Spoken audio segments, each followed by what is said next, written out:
Welcome to the ITSP Magazine Podcast Network. You're listening to a new episode of Secure Your Strategy Podcast, where your host, Chloé Messdaghi, provides strategies to leaders and managers on how to repair critical issues in security and tech. We're glad you've tuned in. It's time to secure your strategy and your stakeholder approval. Knowledge is power, now more than ever.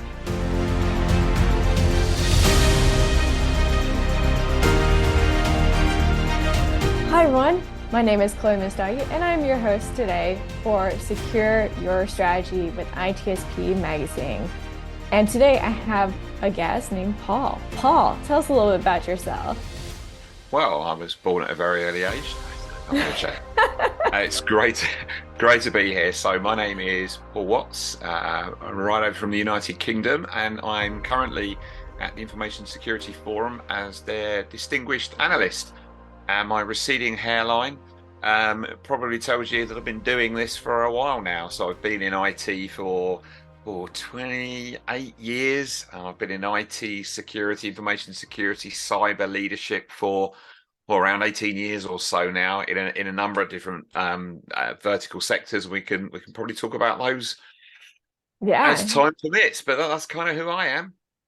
Have you ever seen there's like this GIF out there that has like, I know it's not Baby Yoda, but it has the younger, like the Baby Yoda basically. Yeah. And then that has the comparison to like Yoda, like 1 year later in InfoSec.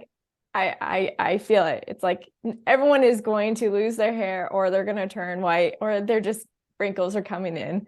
I don't know. It's a stressful work environment. This haircut is an extra 5 minutes in bed. That's the way I sell it to myself. See? You know, I'm winning at life. It's all good.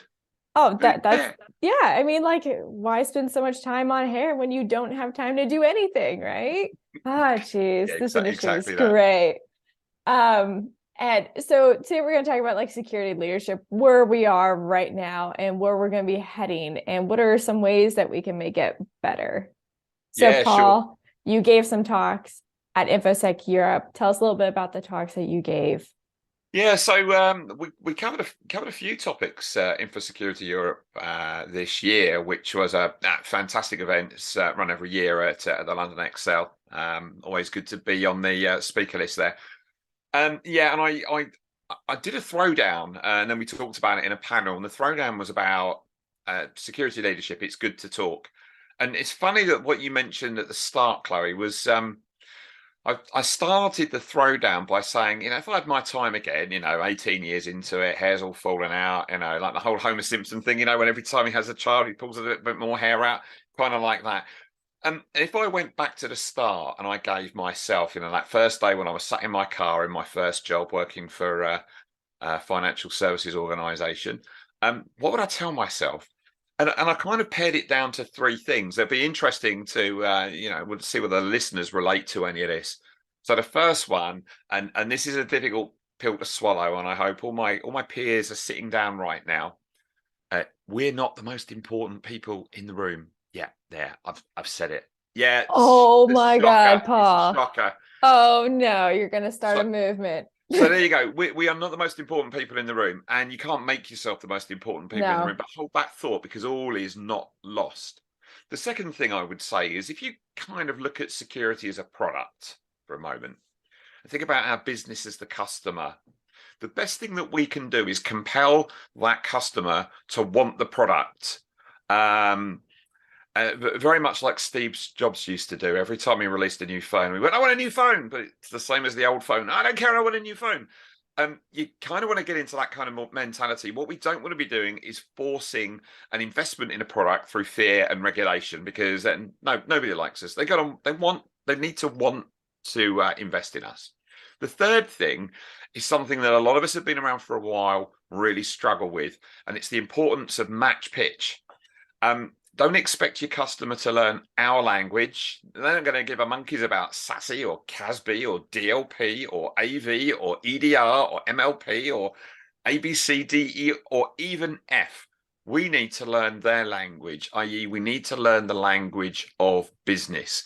And I think if you fast forward to where we are now, our roles as security leaders are very, very different. I spend a lot of my time when I've been practicing as a CISO, trying to compel my business to want my product, trying to sell the proposition.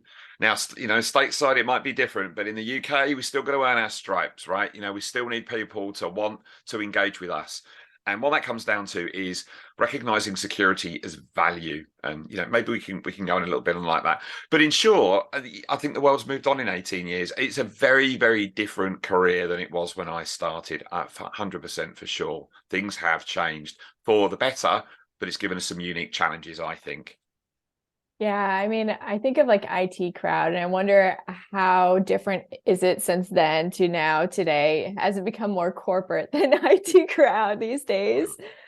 Well, Jen Barber was onto something. Actually, when you go back to that very, very first episode when Renham's kind of outed her and said, "You said you know computers, so I'm going to put you in the IT room down in the basement," and Jen had to kind of concede. She didn't know the first thing about IT. Now, I'm hoping at this point, Chloe, now you called it out, that everybody has watched the IT crowd. And if they haven't, I hope to God. I mean, if you're in this industry and you have been in IT at some point, you should have seen it by now. Standard issue. But what she said is, so there was I don't really want to spoil the first episode, but basically, cutting a long story very, very short, Jen said, "Look, I can bring something to this because I know people. So whilst you've got Moz and Co. Very good at the technical side of it, but can't string a sentence together, can't communicate particularly well." Jen said, "Well, I can set myself up as a relationship manager and I can kind of fill that gap." And as much as we all laughed at that, because it was obviously a sitcom that we all relate to, that's kind of where things have changed. We've realized now, as information security practitioners, we need the Jen Barber. And it doesn't necessarily mean that we need Jen Barber. What we need is that broad portfolio of softer skills to complement our technical skills, so that we can go in to a boardroom, hold a conversation, bit of small talk, and take a bit of an interest in what it is they're doing, rather than what we used to do, which was walk in with a copy of ISO or a copy of HIPAA or high trust or whatever, and so we've got to comply with this. Or the regulator's going to shut us down, or we're going to have stateside issues or federal issues, and we've got to get this sorted. Very different world, I think. I love it. I'm really pleased you pulled up the IT crowd. I didn't realise that and made it over the pond. I'm very happy. Oh, it's so good. Oh, no, but you are right. I think that's the thing, was that she was able to speak in a room. She was able to state a crisis and people took it seriously, versus if they did, they would just be ignored. And it's not about like that they weren't being seen as equals or anything. It was more about, it's not dumbing it down. And sometimes when they would talk to people, it was like, we'll dumb it down, but people don't want to feel that way. They want to feel like equals to someone. But it's especially in the boardroom. And one thing I've learned over the years is never surprise a boardroom. Number one. Never make a boardroom feel they don't understand something. Don't make them think that you're the most the most knowledgeable person in the room, because they find that very, very intimidating. Match pitch. And it comes back to the whole thing of value. And one of the other things I talked about info security actually is, I kind of see it now as an equation that needs to be constantly balanced and rebalanced and rebalanced. In the old days, it was easy. We used to see the world through a risk register, and it was about managing risk to tolerance. Nobody had a clue what the word tolerance meant, but we all said, yes, we will manage risk to tolerance like the good androids we are. But was that necessarily adding value? Now think about it, right? If you're a startup, 2 years in, Series B funding, you've got investors, they're chomping at the bit, wanting to see you accelerated growth, build your customer base, speed to market, be really, really innovative. The most important thing to that board at that point in time is agility. And here you are as the brand new CISO trying to make your mark, and you're throwing security controls into the ether, and you're watching those risks tumble down, but the boardroom still hates you. Why? Because what you've done is you've pulled the handbrake on. You're trying to pull the vehicle away and it's still in park. All the analogies in the world that you like. But basically what you've done is you've given no consideration to what that boardroom is trying to do at that point in time. It's an equation that needs to be managed. Cost, risk, agility. Now, and there's obviously a path thou shalt not cross, because you've got legal and regulatory requirements. That's your baseline. Okay, you're complying with all of that. Everything else is your blank canvas, right? So what are we trying to do as an organization? How do I balance cost, risk, and agility through the application of security controls so that we have a resilient organization that is driving towards those organizational outcomes? It's not just about just managing risk in singularity. And that's where, I'm sorry to say, a lot of organizations are going wrong. And equally, they're going wrong if they're talking in the context of if a breach occurs and not when a breach occurs. We're past that point now. We're talking about resiliency. It's going to happen. When it happens, spot it quickly, roll with the punches, get back on your feet, dust yourself down, and get back out there and earn those dollars. That's what it's all about now. Have you noticed, because I've noticed this personally, is that, beforehand, cybersecurity was not something that, boards would discuss as much. But then the pandemic happened, and then there was a surge of breaches that happened in the first few years. And then now it's like, no, we have to care about it. We have to listen about it. I want to know more about it. Just don't dumb it down. Explain it to me. Don't talk to me like a child. And that's kind of the thing. And you did bring up the whole thing is like the board is interested in cost, risks. Also, is if we put security first, does that mean we're going to stall innovation? And I think that's the thing that we have to always understand is that, when we go into a room where they're discussing a product and we are accepted in that room to be in there in the very beginning, don't kill the project. Instead, say, okay, we can work around this, but we have to keep these things in mind. But when you're like, no, this is a terrible idea. There's going to be so many security flaws, then you're not going to be invited back to the room. Yeah, equally, if a breach happens and you go into the boardroom and there's plastic sheeting on the floor, you failed anyway, right? So you've got to recognize and work with that organization, and that's top to bottom to recognize that it's a collective responsibility.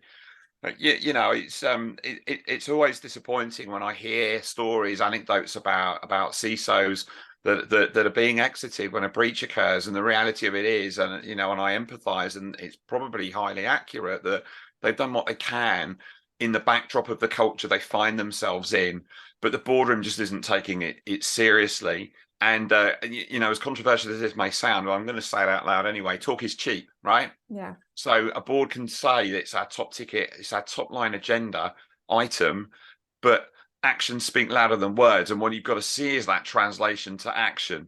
The pandemic, I think, was a really interesting time for cybersecurity practitioners because we were able very rapidly to demonstrate a true value off the cuff. And actually, it felt really good, right? So we suddenly found ourselves thrown into lockdown, whatever part of the timeline we were on. And, organizations that weren't in the cloud, for example, were finding they had real difficulties. Organizations with thousands of employees trying to access on-premise computing facilities through a VPN concentrator that was sized for 500. And immediately you're now thinking, right, this is probably the quintessential example of we've all got to work together, work the problem. Apollo 13 style. I love that film, by the way. It's just anybody who wants to kind of learn a bit about crisis management, just watch the film. It's amazing. Tom Hanks, legend. I digress. Yeah, so we were there in a situation. So what are we going to do? And somebody said, "Oh, I know. Well, we could take all the traffic that's bound for Microsoft 365, and we could push that out directly, right? We could talk about split tunneling. Now that's a swear word in those organizations where everything comes through and it's all on-prem and it's defense in depth, yada, yada, yada. But now suddenly you're saying, okay, well, let's think about this. Let's think about the pros and the cons. What could go right? What could go wrong? And before you knew it, you're kind of working this problem. You've agreed some concessions. Microsoft, God love them, gave us a little bit of a concession on not moving the IP ranges around for a period of time. And we were able to hive off a lot of that traffic, reduce the pressure on the concentrators, and we could get some sort of stability back to our business. And I presided over a couple of that sort of conversations. And you know what? That felt really good because you're like, we worked together to solve a problem. And then when the pandemic, I'm not going to say ended, but when things kind of started to revert a little bit back to normal, it was very much the situation you find yourself in when you're dealing with another crisis or incident. You're kind of the hero of the hour and everybody's best friends and it's all great and the board love you and, after we'll make everything great.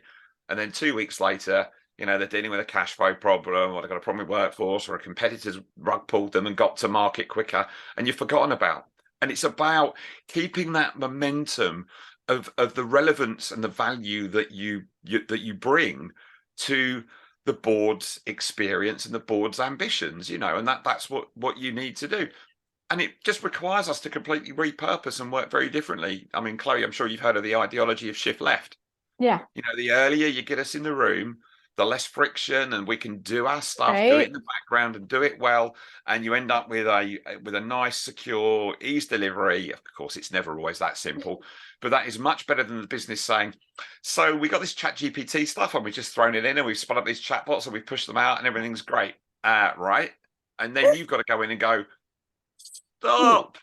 Yeah. I've thought about all of this stuff, because then that's really painful, because then you're taking things away that went live and that's customer experience damage, reputationally, extra cost. It's just so obvious to get in at the very start. But we have to my earlier point, compel our business to want us to be there, to get us involved.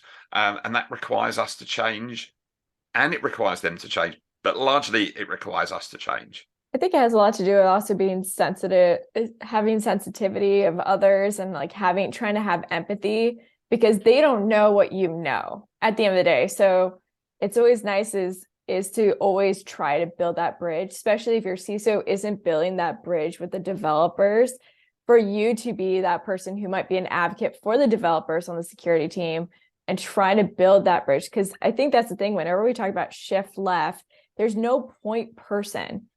We just keep talking about, but there's no person that we have stated out loud, this is the responsible person for building that bridge and keeping that bridge sustained. And because we keep saying shift left, I don't think it's actually working or it's happening really. And because there is no person who's the designated responsible person for it. And I think that a lot of the reasons why that happens is steeped in the tradition and the heritage of cybersecurity, because and we have been a master of our own demise. We've made things harder for ourselves, because we've created a culture that's quite stifling and quite constrained. Silo. We're very silo. And that's exactly right. And everything is about jumping through hoops. So we're back to the Jen Barber IT crowd world. They're in the basement for a reason, because they're out of sight, out of mind. They do what they need to do. And if something breaks, you shout at them, they fix it, and they go away again. And that's how security used to be. Or you were doing your statutory audit every year, and, the security team would be wandering around doing their audit and assurance stuff and just getting in the way. And, where's the value in that? But what you need to be doing is creating a culture that demonstrates that you can be fresh and you too can be innovative. And you need that underlying culture to support the important point that security is no longer something that the technology team can do for you. They have not got your back anymore. Security is about people and process and technology. And what that means is that everybody has a part to play. During the pandemic, and again, I'd love to hear listeners' experiences of this. I had employees were calling me and calling my team up, and they were telling us they felt vulnerable. And I found this really interesting. So I said, "Okay, well, what makes you feel vulnerable?" And they said, "Well, I'm at home, and it's me and a little cable and nothing else, and I feel responsible, and what happens if but when I'm in the office, I know your team have got my back, and we've got routers and firewalls and all this crazy stuff and badges that I have to swipe to get in, and and that was all gone. And it made me realize that actually a lot of our workforce absolutely get security is important, but they've been allowed to abdicate their responsibility for it because we've just gone and done it for them in the background. And this is something to remember. I think we can deconstruct the journey that we've been on as a community of practice into three things. Back in the old days, we did security to the business. It was all about compliance, regulation, law, yada, yada. Then we started doing security for the business, because the business started to have an appreciation that risks were bad and bad things happen, and there's bad guys and girls out there, and it all has to be managed, but they didn't really know how, and it was just easier for us to do it for them. Very transactional. We're now moving into a world where innovation is key. You hear you hear the phrase security at the speed of business. It's absolutely right. Technology is completely demystified now. My mum, with a credit card and a web browser, can hire a data center in the sky. That's scary stuff. If you've met my mother, that's scary stuff. The reality of it is, that technology now does not require the IT crowd to buy it, build it, turn it on, make it run, and maintain it. They can do all of that themselves. What that now means is that we need to do security with them. They're going to be running off alongside, off into the distance, doing cool new stuff with everything from ChatGPT to Azure and everything in between. But they need us to be running alongside them at the same speed they are, doing security with them. And they need to recognize that it's a collaboration and a meeting of hearts and minds through people, process, and technology that allows everybody to be successful. And I appreciate, Chloé, that sounds like a rose-tinted view of the world, but got to start somewhere, right? And that's the ideology, the vision that we need to drive towards.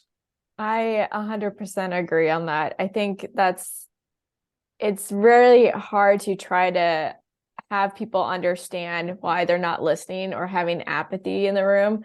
Yeah. I always find like people that have apathy towards security is because they haven't had a breach themselves. So like they haven't had someone go into their email account or their social media account.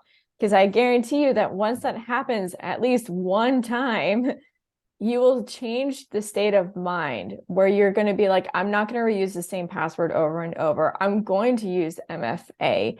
I want to be safe. And I think that's the thing is like when you start finding those people in the organization that understand what the potential could be for them and the risk, I think that's when everything kind of is the game changing moment where you get people no longer having apathy anymore. You have people that are like, oh no, I need to care about this because I've had it happen to me. And now I'm super paranoid about the future if I don't do these things. I think it's a really interesting point. So normally when we talk about training and awareness and culture in an organization, it's all about the organization. The biggest successes that I've had personally and peers when I've spoken to them have is to make it personal. So the best thing you can start, if you're not winning the hearts and minds, like, where do I go with this? Is make it personal. So start to talk about security in the context of day to day. So, who in the room has, been to an ATM, used the ATM, got some money out, thought nothing of it. And then 5 days later, the bank's calling you saying your bank account's been emptied out and, you realize you've used a compromised ATM or something like that, or you've had a credit card cloned, or someone's taken your credentials and taken your social media account over. That resonates with people at a very, very personal level. If you want to go a step further, you can start to talk about the importance of protecting our young online. And that's actually quite an interesting one, because you then end up with a two-pronged set of vulnerability. The individual says, I don't know how to protect myself. And then the hammer blow is, and I don't know how to protect my child, who is sat in the next room on an iPad doing I have no idea what. And I've literally, this metaphor won't translate well for our listeners in the States, but I've basically taken a child and I put them in an East End London pub. You wouldn't do that because that's not an environment for a child. The child is not developed or situationally aware enough to process that environment. So why on earth would you put them in a situation on social media where they're being bombarded with, I see stuff on my Twitter feed that makes me blush, for goodness sake, and I'm pushing 50. So how is a 9 or 10-year-old child supposed to process that? So then you have a situation where the employee is saying, it's not just about me. I've got to worry about my children. Guess what? You're now having a conversation about security, and you start to build that up and recognizing the value. And then you can start to think about the corporate agendas, because when people are protecting themselves online and their children online, they're bringing those behaviors to work. And what you've done is you've started to change the culture without enforcement of the corporate agenda. It's a longer pathway, but I guarantee you that people will be more interested in having a conversation with you on a social and personal level. And the other thing, and I think you said this earlier, is be curious about your organization. I've worked for fast food companies. I've worked for the UK's railroad operator. I've worked in financial services. And as much as I can do, I take myself out and I go and learn the business. So I've made a pizza, delivered pizzas. I've stood on the middle of the railroad in the middle of the night being shouted at by an engineer who says, your 30-second iPad timeout risks me not being able to give this railroad back at 5 o'clock in the morning, which means people can't go to work, which means the government get involved, which means everybody gets shouty and gnarly, and it's all because you've not taken the time to put yourself in my shoes. And when you hear that for the first time, that's a real leveler, and you realize that you're not delivering the value because you're not putting yourself in the business's shoes. And it's really important. It's the one tip that I would say to anybody out there. If you can't remember the last time you left your basement, get out there. Yeah, and learn your business. I think it definitely plays in that role of having empathy. I think our industry in general, we need to do better on that, because if we're expecting others to do it, we have to do it ourselves. We have to work on it ourselves. And like you shared, which is like, understand the business, understand the industry you work in, understand the different players within it. What are their pains? Because if you can figure out what their pains are, you can help them. You want to find out, where do you have that bridge, that connective tissue? Because if you have that connective tissue, then magical things happen. But until you can create that connection, or this sense of like, hey, I care about you, you care about me, this kind of thing, nothing is going to get done. It just seems like we're just preaching in a echo chamber, I guess, but no one's in that chamber. But it's just like, it's one of those things I feel like we could really work on. And one of the things I definitely have noticed a lot in this industry is a lot of people are very much driven by ego. I know that sounds really weird, but what I mean is, for example, us? Yeah, right. Nah. But it's just like the idea that you already know everything. But the thing is, we have to remember the reason we got in this industry, because we were curious. We wanted to know how like far this whole goes. We also wanted to know how things work. And it was the curiosity that drove us to go into the hacker mindset or the security mindset, because we have what ifs playing in our head all the time. And how can we make this better? 100%. So, the thing the thing that inspired me to get into this line of work and to make you laugh, it's a film that celebrated its 40th anniversary in June, and it was a film called War Games, starring my God, Ronald Reagan's favorite movie. No, I don't think it was his favorite, triggered something in my mind, and it's exactly what you said, Chloe. I started thinking about the what if. What if David Lightman, who was the lead character, what if that had gone the whole length? Can computers actually be that powerful? Okay, well, there's a little bit of artistic license in the film, but I love it. I watched it last week, actually, just because it's 40 years old. It's never left me. That was the first kind of warning bell in the middle of the Cold War, that somebody accidentally stumbling across a vulnerable computer system could get it to behave in a way that people just took for granted. Because back in the 80s, computers were, they were in Stanford, they were in the military, they were, but they weren't in everybody's house, and they were authoritarian. The computer said jump, you jumped. So if a computer's telling you're about to be attacked by the Russians, you took that seriously, which was the whole backdrop of the film. And that's what got me going. And you absolutely nailed it there. It's that curious, it's that what if. And it's about that trust issue that we now have with computers and with misinformation. We can't trust everything. Doesn't mean that we have to live our lives in perpetual paranoia, but we need to challenge ourselves. When the computer tells you something, or when a search engine gives you an answer to a question, because let's face it, we're a little bit lazy. Hit that I'm feeling so lucky lazy problem. now. Gotta be right. But I don't know what's happening in the States, but in the UK, we are teaching our children the fundamental basics of using search engines and things like that. But what we need to do is lift those children out of that and say, right, so you just asked Google, other search engines are available, about Sir Winston Churchill, and you've taken it on trust that the first article, which just happened to be Wikipedia, other public access services are available, and you've gone, right, that's got to be right. So how do you know? Cross-reference. Never trust, verify, which is the fundamental principle of zero trust. But when you're thinking about information management, we have to teach our children to understand and trust what it is they're looking at and never take it for granted. It's scary that you can manipulate elections, you can change the course of public feeling towards a particular individual or a team or something like that just by saying things online. People will believe whatever they want to believe, and they'll believe computers because they're trustworthy. And you and I know, and all the listeners know, that that isn't true. So there's a lot to do to help re-educate and reposition our children, the next generation of workers, to trust nothing, just to always verify and cross-reference, so that they know that they're making fully informed decisions. I love that, the whole verification thing.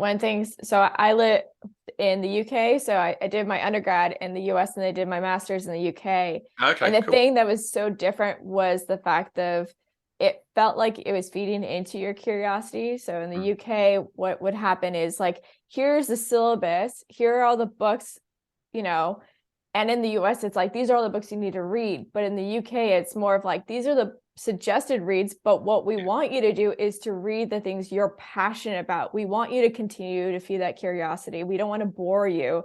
So here are some suggested reads, but we want you to go beyond that. We want you to actually go and read the sources from that book. So you read that book and then look at the sources and then go from those sources and try reading that. So it's like you verify the actual original written script or the research paper, and that changes things because you're having to verify instead of just immediately trust. And it's one of those things, like I remember my first poli-sci class, and basically the instructor said, whatever you do, always question what you read. You want to always question things, have curiosity, ask the questions of why is it this happening? How did this happen? What's the real problem here? And if we ask these questions, then that makes us, more likely to understand a greater idea of how the world works. But also we don't quickly jump to a conclusion that could be a misinformation. Yeah, and we've projected that forward, actually. So the Information Security Forum does a bit of flagship research. Every year we release a paper called Threat Horizon. And Threat Horizon is trying to project a world 3 years from now through pestle dynamics. We try and predict what we think the next big problem is going to be for cyber information security and what to do with it. And we get it right more than we get it wrong. So we predicted ransomware quite a way back. I don't want to blow our own trumpets, but we are, we're pretty good at this stuff now. One of the things we did in 2024 for the 24 release, the paper was called The Disintegration of Trust. And it plays on all the things that we just talked about. So, the IDC predicts that we're sitting on 150 zettabytes of data by 2025. Now, they called that out in 2018. That number is largely verified. In fact, if anything, they think it may be somewhere between 150 through 180 zettabytes of data. You think about the traditional ways of validating and assuring data. You can't do that with that amount of data, and the speed of creation and consumption, it's near real time. You've got Internet of Things devices that are creating data, spitting it out. Verification is very, very, very challenging.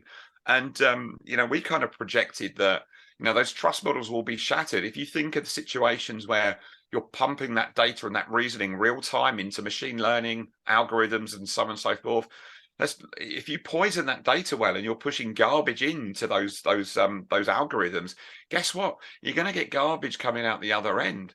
So if we start to become wholly dependent on machine learning models or AI or things like that, or we continue to propel ourselves into a data economy that's showing no end or no, it's not going to slow down anytime soon. Well, how do we assert integrity in all of these models? And it's, if you think about the CIA triad, confidentiality, integrity, and availability. Availability, we dealt with very early on, DDoS, all those wonderful things. Confidentiality, we had a real life lesson in how important it was to, regard the sanctity and security of personal data through things like the General Data Protection Regulation and the equivalents over in the US. But now we're having to worry about integrity, which is we're pumping all this data in and we're just trusting it's great. We're trusting it's golden, and we're embracing automation and we're embracing AI and ML. I wouldn't be so hasty. So we talk extensively about the damages or the dangers of poisoning data wells, and basically just seeing that trust model disintegrate. How do we get that back? And that's the question I'm going to leave you with, because I'm not answering that on this on this podcast. But it's a massive issue that we're now really only just starting to face into, and we are seeing real world experiences of what happens when we blindly trust the data that we consume and create, and it leads us in the wrong direction, societally, as a business, or as a person. And we have to think very differently about that if we want to carry on doing this stuff safely. It doesn't mean that we don't. This is all about what we said at the start. It's about the collaboration. It's about working in unison with the business. We want what they want. We're here to help them do it in a way that's safe and balances risk with reward and cost and agility. How can we help? We just need to change the way we pitch our tent, and not just bulldoze ourselves into a meeting and go, wait, I'm the most important person in the room and I wrote the policy. Nobody cares anymore. No one cares about your policies. They just want the thing to work. That's the reality, and that's what we're always going to be against, to be honest. But yeah, you're completely right about the whole machine learning and the design. The thing that keeps me up at night is knowing that there's really not too many people in security that understands how machine learnings are, like how they're designed. And this is troubling, because if we don't have enough security researchers like bug bounty hunters or anything like that aren't aware how to manipulate it or how to work it and how it's designed and configured, the thing is like those vulnerabilities are just going to sit there. And that scares me, because like the thing that goes through my mind is, say, for example, you had data poisoning in your set, and say that, you have a tank and it's running on AI, and that AI was told that anytime it saw this other tank that it was a Russian tank. But say someone like a threat actor gets into your database, changes, everything, got some data poisoning going on there, then anytime it sees like a school bus, it will see it as a Russian tank. And that stuff keeps me up at night, because I'm pretty sure that's something that's already happening at this time. And why we as security folks, we need to really quickly learn how ML works, how it's designed, and what are all the upcoming issues that we need to be afraid of when it comes to AI. If you want a comparable threat scenario, back in I think it was the 80s, might have been the 90s. In the UK, we had activist Lone Wolf.